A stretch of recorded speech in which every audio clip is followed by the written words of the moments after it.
Bonjour, nous nous retrouvons aujourd'hui, après quelques mois d'absence, pour une nouvelle découverte de notre histoire.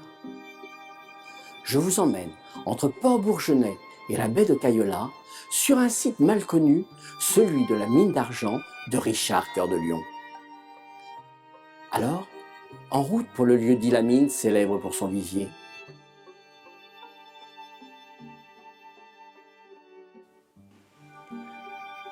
À cet emplacement fonctionnait encore en 1860 une mine de galène argentifère appelée la mine des Sarres. L'entrée était cachée au pied de la falaise. Elle est aujourd'hui obstruée par des galets apportés par la mer lors des grandes marées. Pourquoi ce nom de mine des Sarres, me direz-vous?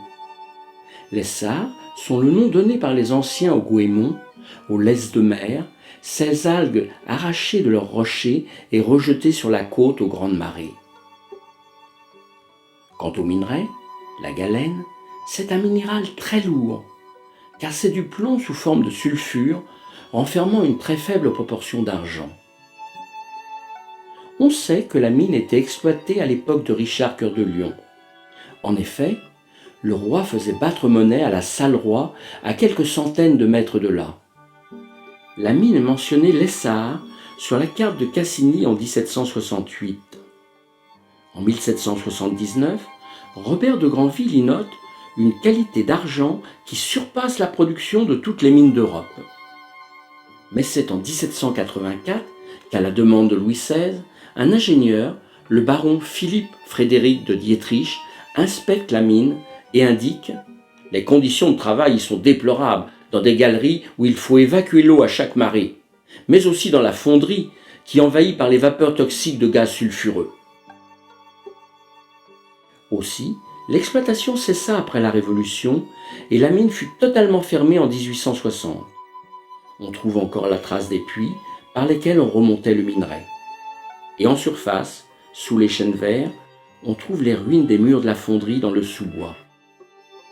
Les roches étaient remontées à la surface, concassées et lavées grâce à l'eau de l'étang qui coulait par un canal, avant de passer au four pour obtenir une coulée de plomb argentifère. Ensuite, on séparait l'argent du plomb en chauffant doucement dans un creuset. Le plomb fondait d'abord et on l'écrémait, puis il restait au fond un éclair blanc formé par l'argent. La production de la mine était de 1,3 kg d'argent et 150 kg de plomb pour une tonne de minerai. À l'entrée de la mine, on trouve aussi des traces de fossiles d'animaux marins qui vivaient à l'ère secondaire il y a une centaine de millions d'années. Des ammonites comme celle-ci, des rostres de bélemnites, des huîtres du genre Gryphea et des pectènes. C'est quand même une histoire étonnante, remarquable et assez peu connue. Alors, venez rechercher par vous-même l'entrée de cette mine millénaire nichée au creux de la falaise. Mais surtout, ne tentez en aucun cas d'y pénétrer, car les risques d'éboulement y sont très importants. Profitez plutôt des magnifiques paysages de cette baie de la mine. Alors, au revoir et à bientôt pour de nouvelles histoires.